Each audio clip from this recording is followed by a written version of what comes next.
Hi guys, welcome to my page, and today I'm going to show you my tanning routine using the products from Skinny Tan. This is including the pre-tan primer, the coconut water serum, which is the tanner, and the pink velvet mitt.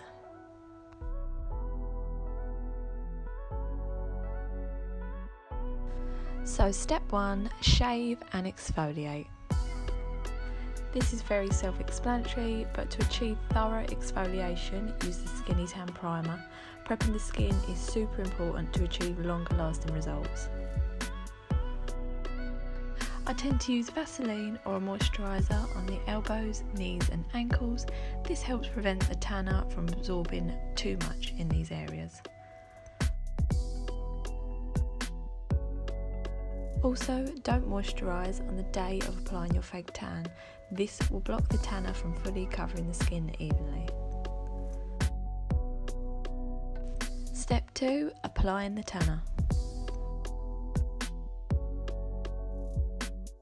I apply a small amount on the velvet mitt, and I tend to start from the bottom and work my way up. Using a small amount each time gives you more control of how much you're applying. I would really recommend this velvet Skinny Tan mitt. It is one of the best tanning mitts I've ever used. The smooth velvety fabric helps to spread and apply the tan smoothly and evenly. Now really make sure you take your time getting into every corner and crevice of your body. This is a gradual tanner, so you'll start seeing the results progress throughout the day. The tan takes 6 to 8 hours to completely develop, so I tend to apply just before bed. Now when applying the tanner to my face, I use a makeup brush to evenly spread the tan on all areas.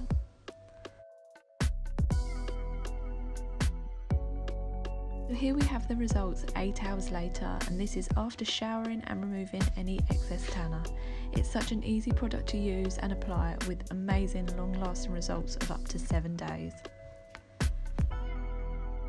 I hope you've enjoyed this video, and thank you so much for watching.